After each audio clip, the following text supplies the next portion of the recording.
السلام عليكم، نتمنى تكونوا بخير وعلى خير، ومرحبا بكم مره اخرى على قناتي وقناتكم مطبخ بشرى.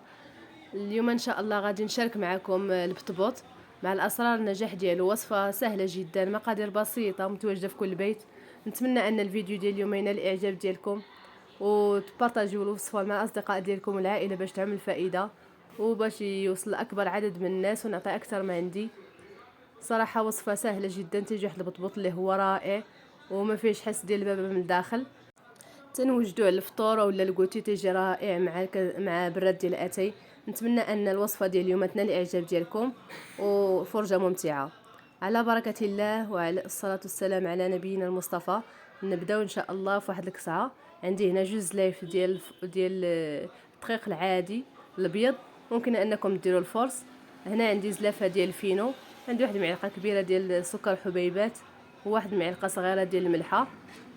والخميره ان شاء الله غادي نضيفوها، نديرو حفيره الوسط، وغنضيفو تقريبا واحد المعلقه ونص، معلقه صغيره ونص ديال الخميره الفوريه، خميره حبوب. غنضيف عليها شويه ديال الماء دافي باش تختمر لينا.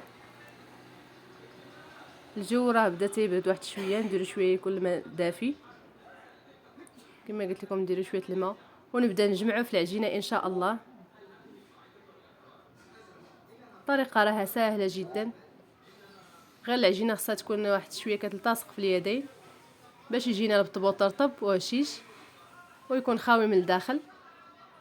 كما كتشوفوا دابا غادي نبقى بهذه الطريقه هذه نجمع العجينه ديالي وندلكها واحد شويه. نتمنى من الاخوات اللي تيشاهدوا الفيديو ديالي الى عجبهم المحتوى يفعلوا زر الاشتراك باش يتوصلوا ديما بالجديد ان شاء الله. يعني غادي نجمعوا دابا في المره الاولى بهذه الكيفيه هذه، وبقى نضيف الماء تدريجيا، كل مره تنضيف الماء وتندلك واحد شويه. انتما كما كتشوفوا القوام ديالو تيجي كيلتصق شويه في اليدين. صافي دابا غادي نجمع العجينه ديالي وغادي نخليها تقريبا واحد 5 دقائق حتى ل 10 دقائق كتطلق واحد شويه، ومن بعد غادي ندلكها مزيان. يعني هذه الطريقه هذه كتخلينا البطبوط يكون رطب وهشيش ومفشش من الداخل. نتوما كما كتشوفوا غادي ندلكها واحد شويه.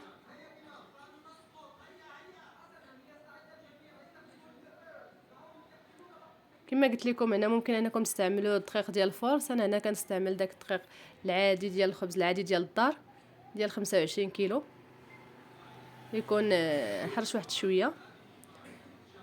فاش جمعت العجينه ديالي وغطيت عليها خليتها تختمر مزيان تضاعف الحجم ديالها.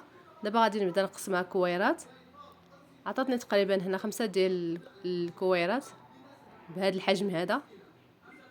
نغطي عليهم مره اخرى يختمر واحد شويه باش يكونوا ساهلين منين نجي نبسطهم.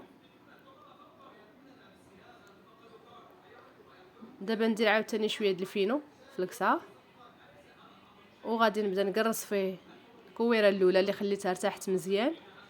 كل مره تندير دقيق الفينو وكنقرص ولا كنبسطها مزيان تجي رقيقه واحد شويه باش ما باش نتفاداو كاع ديك البابه لداخل ديال البطبوط.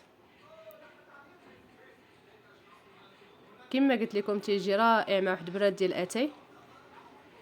نبسطو الثانيه وهكا غادي نستمر تنبسط كاع البطبوط اللي عندي. فانا هنا درت 3 وخليت جوج نعمرهم بالعماره يجيو خبيزات معمرين حتى هما. انا غنشارك معكم 3 الخبزات ديال البطبوط. ملي خليتهم قرصتهم هكا وخليتهم حتى اختمروا على خاطرهم، هانتوما كما كتشوفوا اختمروا ضعف الحجم ديالهم. فهنا سخنت المقله ديالي مزيان ودرت الخبزه الاولى اللي قرصتها اولا اللي بسطها. نخليها دابا طيب على خاطرها، ودابا راه خصني نقلبها قبل ما نتحصل على دوك النفيفيخات اللي تيكونوا. خصها تقلب باش ما نتحصلوش على دوك النفيفيخات ويتخسر الوجه ديال البطبوط. يعني بهذه الكيفيه اللي كنشارك معكم. صافي دابا كل مره تبقى نقلب في البطبوط ديالي طيب مزيان تيتحمر. كما قلت لكم راني خليته تخمر قبيله. المره الاولى خمر مزيان تطاع في الحجم ديالو، كورته كويرات متوسطين. خليتهم ترتاحوا واحد شويه ومن بعد بسطتهم، وملي بسطتهم خليتهم عاوتاني تخمروا مزيان. وصافي كما كتشوفوا دابا راني كنطيب فيه وتبارك الله البطبوط ديالي راه بدا كينتفخ. نستمروا على هذه الكيفيه هذه، بقى نقلبوا في البطبوط ديالنا طيب مزيان ويتحمر. طريقه سهله جدا، هو بدا كينتفخ. يعني وصفه ناجحه 100%. باش ما تقولي راه غير الدقيق ديال الفورس هو الفينو تيجي هكا، راه حتى ديال 25 كيلو تيجي رائعه وتيجي رطب. انتما كما كتشوفوا راه تينتفخ.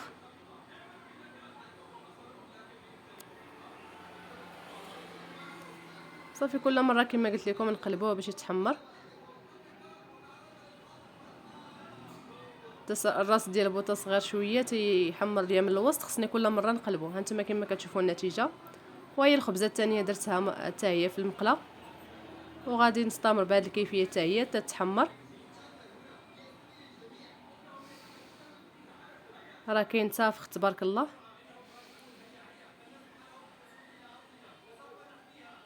ديك معلقه ديال السكر راني ضفتها مع العجين، ممكن انكم ما تضيفوهاش، وهنا انا ضفتها باش يتحمر ليا مزيان. انتما كما كتشوفوا النتيجه ديال البطبوط ديالنا تيجي خاوي من الداخل، ما فيهش حس البابه، وتيجي محمر ورطب.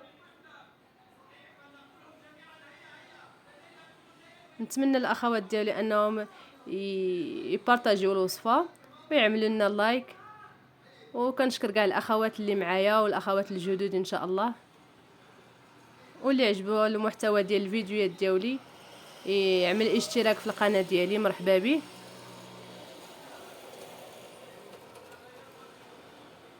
تنكونوا وصلنا لاخر الفيديو. البطبوط ديالنا فاش تحمر تيجي على هذا الشكل هذا. نتلاقاو ان شاء الله في وصفه جديده، وصحه وراحه والى اللقاء.